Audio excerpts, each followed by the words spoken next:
Welcome to another episode of Between Drafts. I'm Nathan, I'm Nat. and today we're talking about the entire cover design process because I've had some hiccups along the way that you might have had as well.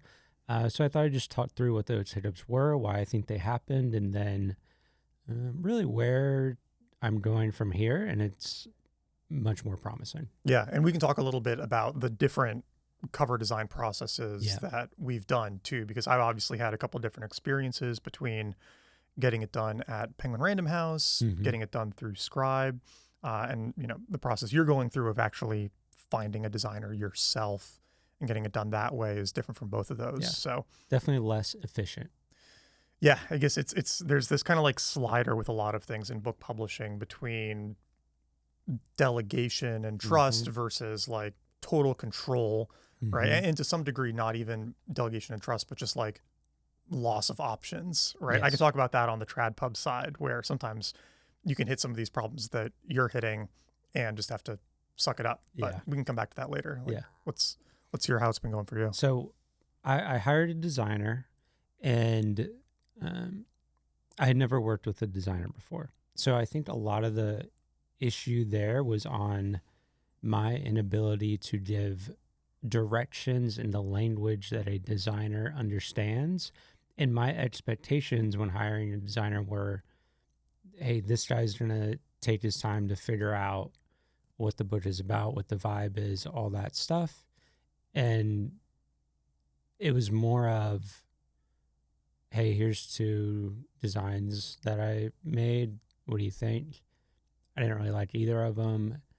And then he was like, I'm busy at my job. And I was like, cool. I thought this was your job. I thought this was it. But with that being said, I do think a lot of the, I don't know if blame's the right word, responsibility falls on me for not delivering or being super clear about what I wanted and just expecting a bit more effort on different things from a designer who's doing this freelance. It probably depends on the designer and what you're paying them and all that. Yeah. So not working with that guy anymore. Can we take a step back? Yeah, And absolutely. how did you find this guy? Because maybe there's something in there that would be useful too. Just, I think it was listening to podcasts and different folks that were recommended by self-published authors. Okay. And he did the cover for a book He's done a that few. you liked, right? Yeah, he's Okay. like a good designer. Yeah. Which makes me think that the responsibility was on my direction giving. Cool. So what do Yeah. you think went wrong with working with him on your end? I think it was the book doesn't fit nicely into the genres that he usually does, like medieval fantasy. Mm-hmm. Like a lot of fantasy is medieval or Yeah. so, knights and dragons and whatnot. He does a lot of those. There's a lot of horror, thrillers, things like that. And it's not really any of those. So it would need a different cover. Yeah. And I think because it's a slightly different genre cover than he's used to, he would need better instructions than usual. That's a really good point about knowing the designer's genres very well and making sure you're picking somebody who works really well with your genre, because I love my covers and I've been very happy with them. They're really good. Yeah. But for The Birth of Paradise, for the novella, 3 of the 5 first samples that I got back were a lot more on the horror thriller side. I don't know if you remember from looking at them, but they were a lot closer to the horror thriller side than the sci-fi side, which there are definitely thrillery elements in the book, but also my cover designer does a lot of thriller horror. She's done a bunch of Stephen King covers, things like that. And so it was kind of natural for her to like go in that direction a little bit. Obviously we had other ones that we really liked, but that is, and that's a really interesting point for you because you have this futuristic element where you might almost want somebody who did a cover for like Sun Eater, where it's like space opera fantasy-esque and not a like traditional fantasy cover designer. Yeah, and I'll get into it. There are ways around that I now know that I didn't then that I would have included in those directions. But yeah, to your point, Husk is definitely I would say from a reader's perspective, primary genre being like near future sci-fi, secondary genre being the thriller dystopia. Yeah. Yeah.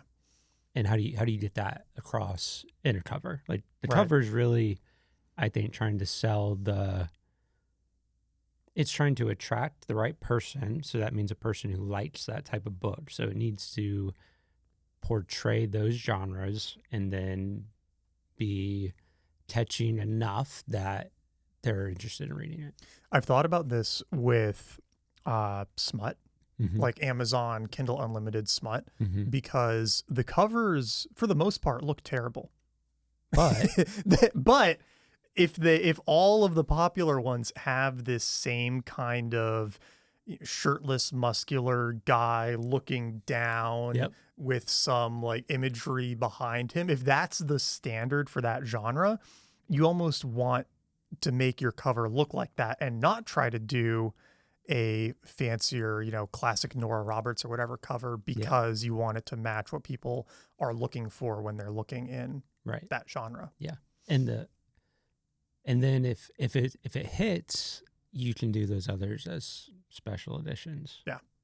I actually feel like I might have done that slightly wrong with the Husk cover. Really interesting. Tell me more. Well, because it doesn't look like other self-pub, or it doesn't look like other like mass market-y Yeah. self-pub sci-fi It's not thrillers. the dark matter, not that dark matter self-published. No, I was gonna say it's huge closer to dark traditionally. matter and recursion and those kinds of covers. But if you look at the like Kindle Unlimited bestsellers in sci-fi adventure, whatever, the style is a little bit different. Where there's usually like a person on the cover Interesting. and something like maybe dystopian or thrillery in the background. There's kind of a style a lot of them fit that it doesn't. Mm-hmm. And I think it works for appealing to a larger audience. It works for appealing to like normal readers who are not trying to burn through the Kindle Unlimited catalog, but it maybe doesn't work for the people who are burning through the Kindle Unlimited catalog. So I don't know. I don't have a strong opinion on that, but it is something I noticed that I didn't think about when we did that cover. Mm-hmm. But say more about like what you've learned about direction and like helping the designer from the get-go. So our mutual friend Nicholas Cole connected me to a woman named Zoe who runs I believe it's ineedacoverdesign.com, and it's a Good URL. really good URL. Yeah. I think she's a very good businesswoman. The website's great, and she does mainly nonfiction covers. So for Crypto Confidential, she could have helped a lot with Crypto Confidential cover, for example. But for my novel, she doesn't do the design. Okay. And that's, I think, a sign of, one, her being a good businesswoman. She knows who her ICP is. What's ICP? Like who your target audience is. Okay, cool. Something customer profile. Yes. Okay. Ideal customer Ideal profile. customer profile. Cool. I just use the so stupid. It's funny when that happens, It's right? so you dumb. know the acronym, but Yeah. you can't remember what it stands for. Uh-huh. Yeah. So consulting. It's so stupid. Very consulting. So she has an offer where she'll be your art director. Cool. I don't know if she offers that always, or what, if she sometimes doesn't, whatever. But I took her up on that, and it's been so helpful because we've just talked a couple of times via Google Meet, and essentially she'll just ask a ton of questions about the story. Mm-hmm. She read the first couple chapters, and then she had me make a mood board for it and give her 10 different cover comparisons that I really like. Cool. And what she did was she took the mood board story and then those cover designs and split the cover designs into 3 different categories, essentially 3 different types of covers. Mm-hmm. And she's made I would say she's worded the requirements such that a designer will understand for each of those different directions. and then she's put it into I think she called it like a creative pitch. Creative brief. Yeah, creative brief. That was it. And this thing is pretty detailed.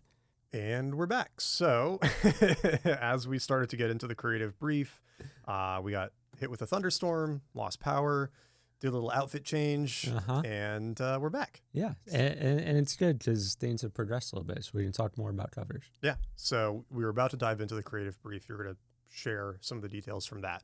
Yep.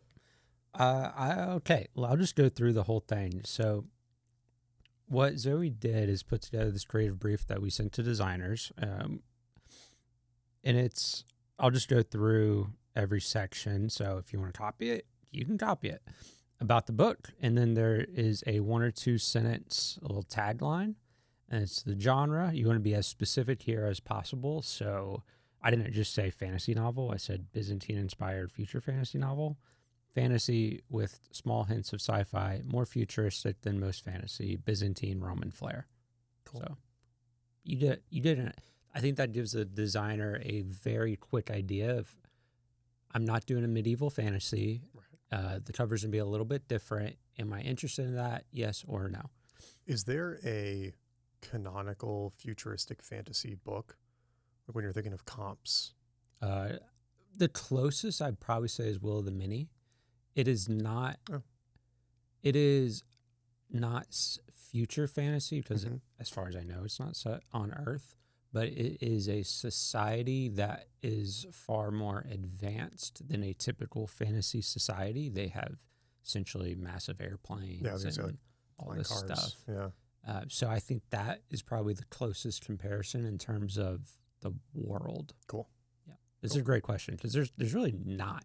I would argue that Sun Eater, Red Rising, and a lot of the space operas that are popular now are more fantasy than they used to be. Yeah.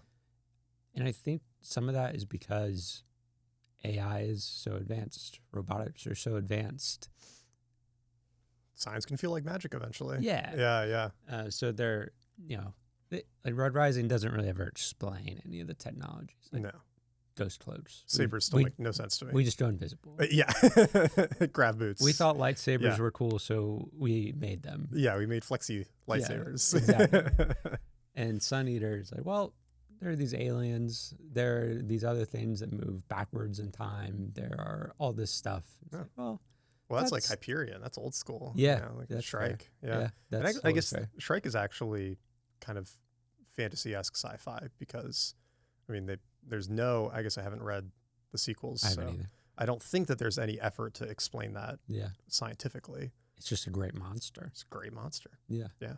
So I think there's going to be more and more overlap between the two genres and that we'll see more future fantasy or science fantasy novels. Husk 2 is definitely getting into fantasy-esque territory. Really? In a way, like it's really stretching. And Miru? Yeah. As I get into the third act, it's stretching the limits of what can be explained by like modern science, but really it's like what we can explain by like theory of mind, right? Which we just can't. So yeah, it's fun blending the two. I saw a good post about that recently that was like modern sci-fi and fantasy to a lesser extent are being hindered by trying to explain things. Whereas like traditional sci-fi and traditional fantasy, they didn't try to explain the science. There were no magic rules, right? Like Lord of the Rings, Gandalf just randomly does magic stuff. Yeah. And you Sauron's a huge eye in the sky. Yeah. The ring does things, and it's not really clear what it does half the time besides make you invisible. And it's just like, it's magic, right? Yeah. Actually, I feel like, I was going to text you this, but I realized it was a better question for the show. Is there a mainstream fantasy that has rigorous magic rules? I guess Sanderson would be the one. Is the one. He popularized that. Right. I would argue. And he's done a lot of explainers on YouTube around how to build advanced, more technology-like magic systems. Yeah. I kind of expect it to swing back towards the soft magic of Lord of the Rings, Harry Potter. Game of Thrones. Yeah. because I think for me, the way I think about it, the key is there has to be a cost. And Sanderson's cost is very clear. It's You need the metals. right. You need X to do Y. And in something like Game of Thrones, the cost is very different. If you have, I think Melisandre is the main one. Her costs are more other people's lives. Lives. Yeah. Like, it's not, sometimes it is explicit, but it's not always explicit. But sometimes when she does things that seem very powerful, then you notice that they actually cause these other things to happen in the world that are big negatives, even for like Stannis, who she was technically trying to help. Jon Snow coming back to life. Like all these things have costs associated, even though they're not super explained. I think that is probably the most important. Like, how do you make the cost weigh equally with the benefit of the thing? So that's something I think about a lot in terms of magic. So in the cover design, is it, because I know there's this concern with like you want the cover to fit reader expectations. Yep. So do you go in the, like, is Will of the Many kind of like a main comp, or do you try to make it look okay? Because it's the vibe that you want it to give off, and I don't necessarily want it to be this futuristic looking thing. I would rather it be more grounded in the Byzantine idea. The original Will of the Many cover, not the new one. Yes. Yeah. Perfectly said. That's my preference. The new one looks like a sci-fi book. And I think that's probably intentional, because maybe the sequel is more sci-fi. Maybe, yeah, we'll find out. Would be my guess, but here we are. I haven't had any luck getting an arc. I've been trying. you have? I should try. Okay, sorry, I cut you off on a long tangent there. No, it's good, because what I'm trying to do with this creative brief is treat the designer like a potential reader, and so they know exactly what it is, so they can start to envision themselves what might fit that mold, and if they think they're capable of doing that, and if they want to do that. Cool. So then after genre, we get into era, so just time period it's in. More detail on settings, so specifically what cities, where in the cities, what makes this setting unique, things like this. The other important places, locales, key characters. So this one, I listed 3 characters and essentially in a paragraph described all 3 of them in detail, which was actually kind of fun and helpful. Somehow I hadn't done that. You realize that you don't know your main character's eye color or something. Yeah. So it's probably, blue in the first 20 pages and green the last bit. Would, this is another minor tangent. Would you also use a document like this if you were going to hire a map designer or something? Like a totally different, or is this specifically just for covers? That's a good question. This is specifically for covers, but I could absolutely see using something like this for a map as well. Yeah. Probably even more detailed, I would think. Yeah, cool. Then we get into themes. So I listed 4 different themes. And what are the themes, or 1 or 2 of them? Or just as examples. So the core tension revolves around interaction of magic and technology. So the theme there being just that tension, I guess. Yeah. It doesn't really seem like a theme, but it's a core concept anyway. Then I list the Arthur C. Clarke quote that I really like: "Any sufficiently advanced technology is indistinguishable from magic." Next theme, family, specifically the desire to emulate or avoid being like your father. And third theme being power and how it corrupts the best intentions. And that's it. Cool. So that's the themes. And then about the author. So this is, I think, going self-published, you are really pitching these designers because they're working with Penguin Random House. They're working with whatever. Yeah. They're getting paid $3,000, $4,000, $5,000 a cover, maybe more. So you want them to want to work with you, and if they think that your book has a chance to be successful, then they're more likely to work with you because they elevates their profile. Elevates their profile. They can slap that thing on their website, and if it's sold a bunch and people recognize it, that's great. Yeah, yeah. So trying to pitch him on myself as well, really. So I have a little about the author section, and then included the first chapter so you could get the vibe there. Sweet. Mm-hmm. So that's everything that was there. And then she also drafted an email for me to send. Let's see. I didn't go through the parts of the email as well. I thought this was interesting. Yeah, yeah. So and this is an email that you'd be sending to a potential designer as a pitch. Exactly. Cool. Yep. So this guy's name is Will. Hey, Will, my name's Nathan, blah, blah, blah. This person shared your contact info with me. I'm preparing to publish the first book in a whatever it is, and I'm looking for a designer to create the covers. I included that it was a series. The reason there being a lot of designers like working on series because it's a promise of 2, 3, 4, 5 Follow-on future work. projects. Recurring revenue. Exactly. So did that. I'm a big admirer of your work, and then lists a couple of specific ones.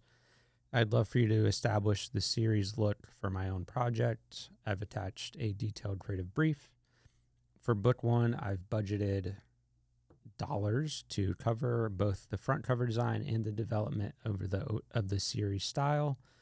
The next couple books will follow in the coming years, and I'd love to work with you on those as well. So promise the recurring revenue. What, if you don't mind sharing, what was the budget that you mentioned in the email? $4,000. Wow, that much. Okay. So this guy is at the top of the range. He's worked with like Stephen King. He's done just insane covers. Cool. That is the high end. The other people were closer to 1,500. Okay. 2,000. And that gets you regular cover, spine, back, Everything. inside flap. Yep. Hardback, ebook, audiobook, paperback. Great. Whole shebang. I think the most important part there being is I really want the series to look cohesive because Yeah. I fully, I expect book 1. I hope it does well. I think book 1 will do better when book 2 comes out. Yeah. So on and so forth. Yeah. We've talked about this. So I think the series look is important. Totally. Yeah. So I'm willing to fork over a little bit more cash. I realize working with an independent author may differ from big 5 publisher collaborations, but I am trying to make this partnership worth your while. To minimize guesswork on your part, I've attached 3 clear creative directions in the attached brief. I'm committed to paying you competitively for your time and expertise. I bring in a built-in audience of XYZ people, blah, blah, blah, help with marketing. If you're interested, could you let me know your availability and rate for this project? You mentioned 3 creative directions. Yep. I don't think you shared those yet. Let's see. They are in the brief as well. Okay. So I stopped on page 2 of the brief, and there are actually 17 pages. Oh my gosh. Okay. So after about the author, there is author's cover vision at a glance. Title should be the most prominent thing on the cover. So let's go to that thumbnail. Yeah. Because I think this is important. Well, I guess sometimes the author's name is the most prominent thing. Right. In my head, if you're Brandon Sanderson, sure. Yeah. If you're not, probably the title. Yep. That's my general take. And I think focusing on how it looks at thumbnail is really important because people are going to see it on social media and they're going to see it on Amazon. Yeah. More likely than they're going to see it in a bookstore. So if I have to choose, I want them to focus on making it look good online. Cool. Hopefully it looks good both places. Makes sense. Yeah. Yeah. So just be explicit with that. I literally say author's name can be smaller. I prefer covers that employ symbols and icons. I've put together a mood board. So she had me go on Pinterest and put together a mood board. She was like 100 images minimum. And it was pretty fun. Wow. Yeah. I've never really used Pinterest. What did you, what kind of images were you putting on that? Like just other book covers or just Actually, stuff? Great question. Very few book covers. Okay. It was mainly, her direction was, what do you mean when you say futuristic Byzantine Roman flair? She's like, that's what I want you to get across. Cool. So that's what I focused on and literally just looked that up. And there's a fair amount out there. So it was if I just type in like Byzantine concept art on Mhm. Pinterest, good stuff comes up. Roman concept art, Greco-Roman futuristic, like all that. It pops up some really good stuff. Legionnaires, really Space like- Marines. Yeah, I really like movie posters for this Mm. for that. I found a bunch of good movie posters. Some good ones from Star Wars, some good ones from like Crimes of Grindelwald, a little bit of Dune. Cool. Just to get the right vibe, I would say. Did you do any like Midjourney? Or I anything or didn't. prompting? I didn't personally make any, but I'm pretty sure that some of the ones I picked from Pinterest were AI generated. Yeah, makes sense. What else? All right, then it gets into directions and cover comps. I would like to see 3 unique directions explored. 1, dark with pops of color, a border, small design elements. 2, single image as primary focus. 3, cohesive color palettes. Those are like my 3 things that we noticed as a trend in the covers that I liked. And then get into the directions themselves, put together a bunch of comps for each direction. So the first one, dark graphic approach using borders and pops of colors. So think a black background with a gold livery kind of thing. Yeah. And I made sure to include as many of the guy that I'm pitching, as many as his covers as possible and the comps. Cool. And then for each, if I don't work with him, then I'll do the same thing for the next person, so on and so forth. And then get more into detail with that first direction. It's like 4 paragraphs, so I won't read it all to you, but colors, what stands out to you, what would you avoid is also important. Direction 2, same thing, but this is use a single dominant image. So think iconography. Okay. That'd be the Hunger Games covers, how they have just the bird on each one, Yeah. that Okay. kind of thing. So with the first one, the dark with the subtle design, would that be like a Red Rising cover? Or is the Red Rising more the iconography example? Red Rising is kind of both, Okay. I guess. But the ones that I used as an example for the first one are the Foundry Side series by Robert Jackson Bennett. They're dark, and then they have this keyhole in the middle that has an image. I don't know if you can. Oh, yeah. Yeah. Okay. You see what I mean? Mm-hmm. Cool. So stuff like that. And then I included, he did the Chloe Dawn covers. Oh, at the nice. Yeah. top. I think those are pretty sweet. So I included those. So yeah, that's direction 2. Direction 3 was the really Roman Byzantine inspired. So Will of the Many being the main comparison there. Cool. Yeah, and that's the entire creative brief as well as the email that I sent. Yeah. And this guy's, according to Zoe, notoriously difficult to get to work with you, but if he does, he's great. Yeah. So It's usually a good sign. that's why I picked him. Yeah. And I also have a not backup, they're also awesome, but number 2 and The number next 3 person. that Yeah. I'll reach out to if I don't end up working with this guy. And did you say he'd already responded He did. since last week? Cool. Yep. So he responded yesterday evening and said, "Hey, been slammed. Thanks for sending this over. It looks cool. I'm going to look through everything early next week and get back to you." Great. So promising. sounds like a maybe. Yeah. So I guess as a point of comparison, for Penguin Random House, when we did the Crypto Confidential cover, it was definitely a much lighter process than I think what you just described. Really? Yeah. Interesting. And I think that was a bad thing. Okay. Because if you remember, the first covers we got back were awful. You know, they were terrible. Yeah. And I'm trying to remember exactly what we did. It was a pretty light questionnaire of just like rough ideas for what could be on the cover, a few comps of covers that you like, and that was kind of like basically it, if I remember. The first guy I worked with was the same thing, and I think the lack of detail there and my inability to just give him all the detail anyway led to poor results. Yeah. And that was what I ended up experiencing too. And I think, that was, on the one hand, it felt like the designers didn't really try very hard. And on the other hand, it was also like, well, we didn't give them that much to work with. Yeah. Kind of So flying blind. yeah, flying blind a little bit. And the big limiting factor there was one, you don't get to pick your designer Yeah. when you're at a big 5. Which is a little strange. Really? Who did pick it? Somebody picked. I guess somebody on the publishing team picked it. What Now do you think that'd be editor or marketing department? That's a good question. I don't know. That said, though, some people will just get the cover design done on their own.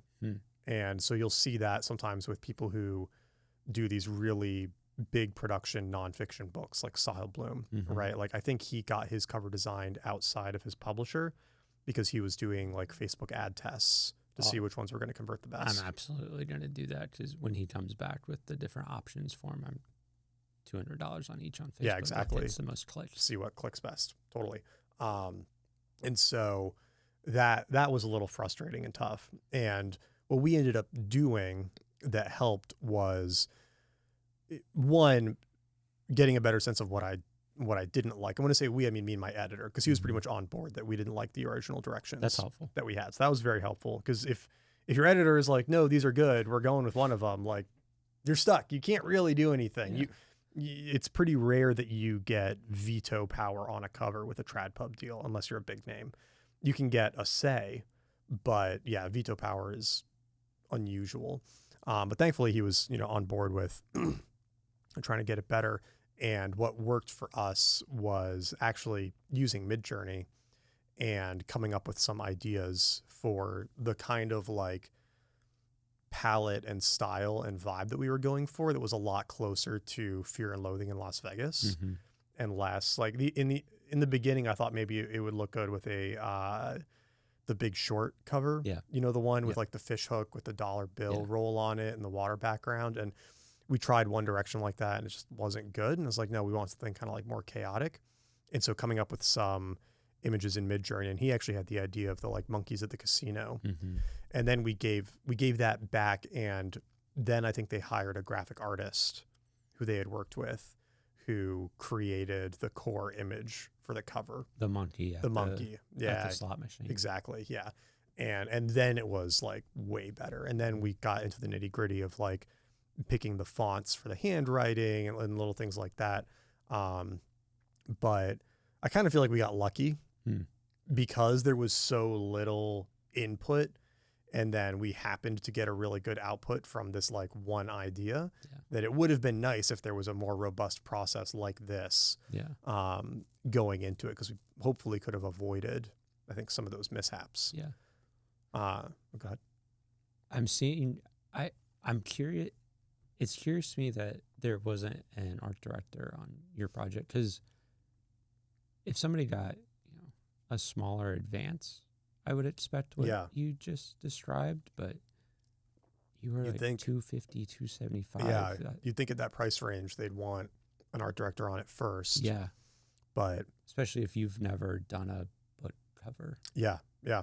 And so when I worked with Scribe for Husk, they actually had a better process, which I really liked, where it was some of that normal intake stuff, but a lot more questions about, things you definitely want, things you definitely don't want, vibes you like, colors you like, a bit about the book and the themes and things like that.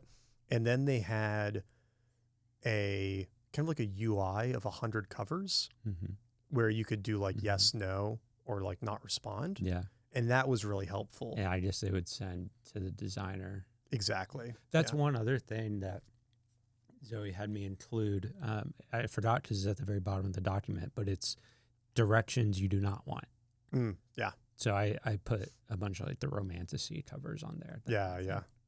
Yeah. So that was really helpful. And then once Scribe had picked a designer for me, I went to her website and pulled a bunch of her covers and said, I really love these ones in this style and like, don't like this. Yeah. And then our process was that the process from there was great, because she did like 5 low fidelity ones in very different directions. I did really like that she gave you felt like a ton of options, and they were not similar to each other. Yeah, they were very different, which was awesome, because it was basically like, here's 5 different vectors we can go in. And then from that, there was a pretty clear winner. Yeah. And then we did 4 or 5 rounds of revisions on that, just kind of like dialing in certain details. Smaller things. Yeah. And that worked super well, where it was like, you know, in the V1 of the cover, the fonts were perfect and the colors were perfect, but it was this like circular tunnel, which does actually make sense for one context of the story, but didn't feel like it fit for the cover. And so I was like, well, what if we replaced the tunnel with servers, but kept this like perspective? And, you know, she was able to do that. We were able to like tweak some of the layout things, and that process worked. Nice. We got to what we wanted so much faster that way, which was great. Yeah. And so that was a lot closer with getting to work with the designer directly. So like the general problem I found in the TradPub process is there's just so many layers of communication. It's like, not shocking. Yeah. Like I never got to talk to the designer. Like I would talk to my editor, and then my editor would send whatever, I don't know exactly, to the designer, or maybe he was even sending it to somebody else and they were sending it to the designer. Like, I don't know. And then it would take a few days for it to like work its way back through the chain. Right. Versus just getting intro to the designer and being able to email with her and workshop really quickly. That was just such a better process, I found. And so, the being able to be hands-on with all the people you're working with is really, really nice if you want to have that level of control in the process. One thing I learned, did you have a stock image budget for your designer, or was that baked into the cost with Scribe? That was baked in. That was baked in? Yeah. So this is something that I learned from Zoe. The vast majority of book covers are not, they're a unique combination of elements, but the elements themselves are not unique. Yeah. They are from stock image websites. I had no idea. Yeah. I was over here thinking that the designer was making everything in Adobe or Figma or something. I learned that along the way too. Yeah. It's pretty interesting. Not true. Some designers do, but it's pretty rare, and they're the more expensive ones, which makes sense. And so I have to come up with a budget between $0 and $1,000 for stock images. Yeah. Which I had no idea, and that's completely separate from the designer. Well, it's related to the designer because some designers use more of them than not. Right. And some designers are very good at making great covers with, $100 of stock images, whereas other designers are apparently a little notorious for using $900 of stock images. Kind of thing. Had no idea. So that's another thing when you're thinking about budgeting to keep in mind. Well, and it's tricky too, because when I was building a basic landing page for Husk and for the Maru initiative, I was like, hey, can you send me all the assets for like the background and the fonts and everything so I can do the site? And she was like, well, yes, but you need to go to these links and buy all of them for web use, because my purchase only covers use on the cover. Yeah. And it's a different price tier to use them as web assets. And she's like, so, I can send them to you, but you need to go buy these licenses. And it was like another $500 some if I wanted to rejigger the servers and stuff to use on a here. I ended up not doing it. I was like, I don't really want to rebuy these. Like I could use the cover itself, but not the pieces from the cover, not on the cover.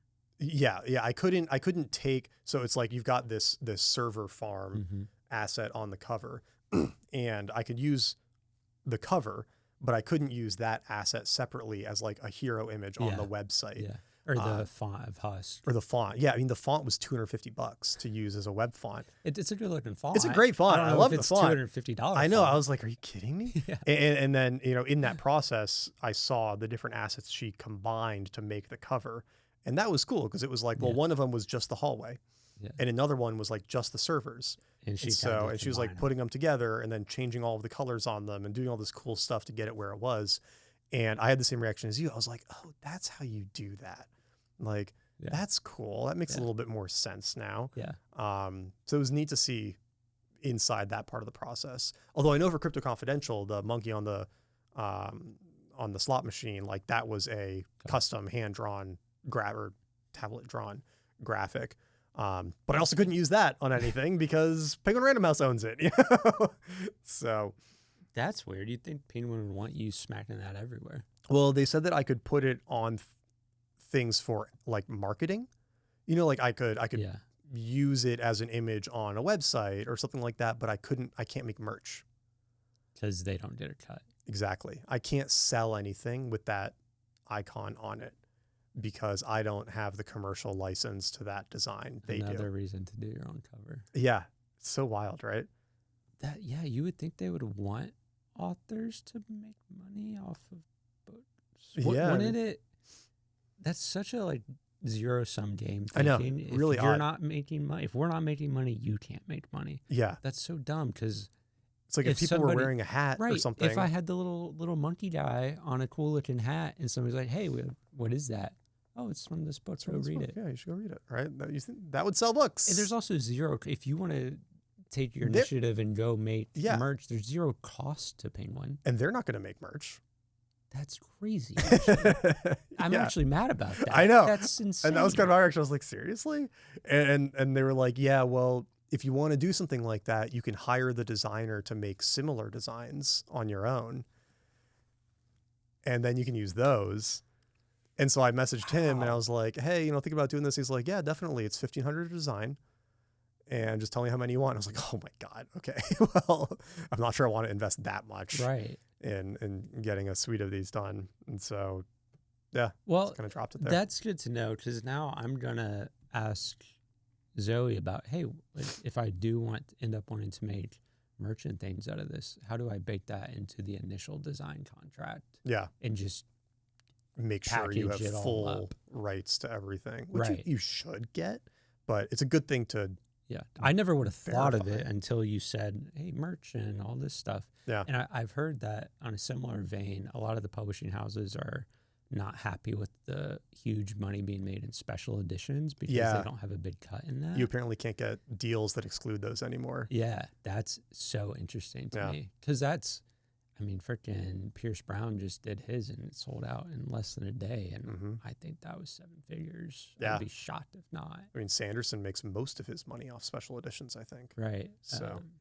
Rockio puts out signed and all this, and he's doing special editions now. And I think those guys probably all got them in their deals, or it was before it really popped off. So Yeah, they probably it got wasn't. it early in their contracts. Yeah. This is apparently a common thing with publishing is that sometimes like these things that you hear from successful authors about stuff they did that made them a ton of money, you just can't do anymore. Yeah, I believe Like, that. this is one example, obviously, like excluding special editions, like you just can't get that deal anymore. Or merch. Yeah, I think merch is a hard one to get now. I've heard, so you know how, George Lucas probably ruined that for everybody. yeah. Selling your paperback rights separately, like that's how Stephen King made his initial money, was that his agent only sold his hardback rights. And so Carrie had a modest but successful hardback run, and then they were able to separately sell the paperback rights for $200,000. Mm, But today the deal would have been hardback and paperback, right. and it would have just been that one small initial advance. He never would have had the big follow-on check because those deals don't happen anymore. We should do a little research and do a whole podcast episode on this exact thing, how Yeah. authors made money that you no longer can. Yeah. And Well, then maybe some ideas for where is that opportunity now. that's the thing My with head goes to audiobook and ebook, but I don't know. Probably. Well, so that's the thing with Hugh Howey is the two ways Hugh Howey made tons of money you can't do anymore. Hmm. One was fragmenting your book into a bunch of novellas and then selling them on KDP or Kindle Unlimited because it used to pay per download and not per page read. You'd be doing great. Yeah, right? Yeah. And so in that model, it made sense to break Wool up into 5 different novellas because they were getting paid 5 times instead of once. And so he cleaned up. Yeah. And then he got a deal with a paperback only deal with rights reversion.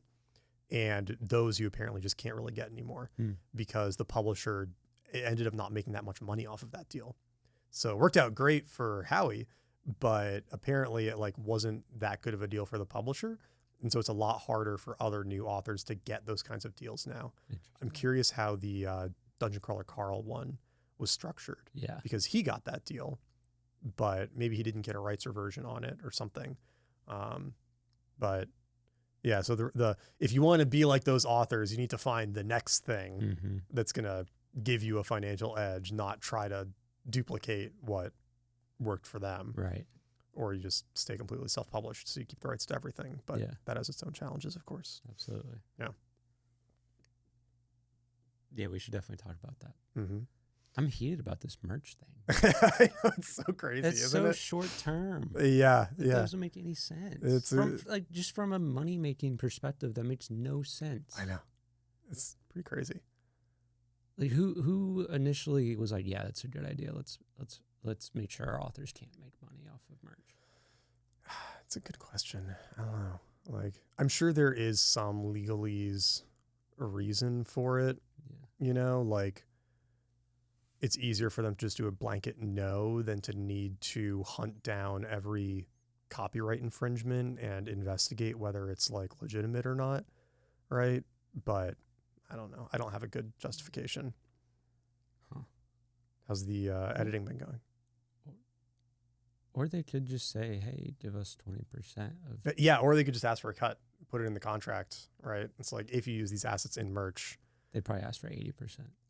something. But well, then they get into like all the tracking, the financials on that would be, well, they don't track anything. We know this. well, I'm sure they track where the money's going. Yeah. So yeah, it's nice that I can mostly do what I want with the husk material. Yeah. Yeah. Yeah. Editing is doing good. It's actually been going really well. Nice. I'm pretty excited about where it's at. Sweet. Yeah. When do I get to read a new version? I'm debating if I want to actually give it to people or not. Oh yeah, you were talking about that. Because I Might feel like just send it. if I give it to people, I want your feedback, and then I want to incorporate your feedback. It's usually how how it goes. Yeah. Yeah. I mean, the thing that I've found too, and I'm sure you feel this way, and it sounds bad, but it's true. It's like you get to a certain point, you just can't edit it anymore. Yeah. Right? It's like you're very proud of your work, but you're also sick of it. Yeah. And it's like, I gotta move on. Like, I can't keep. And some authors can. Some authors can edit a book for 10 years, and hats off to them. Like, I can't. I feel like I've got a 18-month maximum to like get one done. Yeah. And even that might be pushing it. Right. So I definitely empathize with that feeling. I have been feeling a lot more energized about it. I would say just about everything in general over the last, call it 3 weeks. Great. Just as we, like Elizabeth's health's in a much better spot. So just been kind of bouncing back from all that and feeling a lot more energized about really just work in general, not even just the book, but outside of it too. It's awesome. Which I'm excited for. It's good to hear. Yeah. How about you? Good. I'm back at work too. I mean, my problem now is that I'm spending too much time on Kovici and not enough time writing Husk. I'm not shocked. Like, it's so bad. I mean, thankfully, like, so I got Kovici to the point where it works really well in the daylight now. Yeah. And the like zero UI writing interface on the daylight is just awesome. Yeah. It's so nice. Mm-hmm. And so this morning I got back in the habit of like going to the cafe, getting words done on the daylight before I go to the office and open 100 Claude Code terminals. And that was good. That's the only way that I can make progress. I absolutely cannot get any writing done on my computer now. Yeah. Because there are, obviously there's like little bugs and things coming in from the people using Kovici, and then there's the features that I want to build. And so I feel like I send you a few every day. it's great, dude. It's awesome. It's like I looked on GitHub. I've had something like 180 PRs in the last 2 weeks. and like within those, there's going to be multiple, there's just like so much progress on it, Yeah. and it's getting really good, really fast. And I can just do it all day. Yeah. It's really fun work for me. It does. I've been using a lot of Claude Code the last 2 or 3 weeks as well. And I think about your tweet that it feels like a video game a lot. Yeah. It feels like you're playing StarCraft. It really does. It's like, I have this little army. How do I direct it in the best way possible and be super efficient and use these resources well and level up the thing I'm working on and make it better and better. Yeah.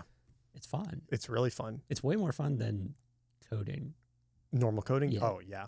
The new workflow that I started the last couple of days, which is great, is did I send you Conductor? Yeah, you did, but it doesn't work on Windows. Oh, that's right. It doesn't work on Windows. So nothing works on Windows. I know. I'm in freaking Linux. There's an easy solution. I know. Mac and a Steam Deck. That's the life. No, so Conductor has an integration with Linear, which is like a task management tool for product development. Mm-hmm. And so it's kind of like Asana. And so you can create tasks in Linear, and then when you open Conductor, it automatically suggests your Linear tasks as new work trees for your That's nice. files. Yeah. And so I can be at the cafe writing in Covici in the morning, have Linear in another tab, and just write down all the ideas I have. Who knew that coders would go away before product managers? I know, it's crazy. Not go away. You know what I mean, I'm exaggerating. You can but do like 90% of junior and like probably senior software engineering with Claude now. You know, it's like, I don't know, there's no reason to hire a junior engineer anymore. You don't need someone to go fix divs on your site. I do have a thing where I'm like, I'm not good enough at coding to know what I'm missing. Yeah. So I'm sure there is a chunk of valuable things that I'm just not asking it to do. Yeah. You need to That's- have like an understanding of software architecture and like higher level thinking now, but you don't need to know actual like JavaScript syntax. Yeah. It's like a very different shift in the programming knowledge you need. Yeah. But yeah, it's like that workflow has been great because I can just write down all the improvements I want to the app. And then I get to the office and I can fire off like 10, 15 agents at the same time. And it like goes and does all the improvements while I have lunch. And Yeah, that's pretty awesome. it's pretty cool. It feels good. Yeah. But yeah, so Covers. back into it. Covers. All right. Subscribe, like, share with your friends. We should do their Q&A soon. Yeah, We said that a I'm few down. times. Now we're back. Mhm. And we'll see you next week.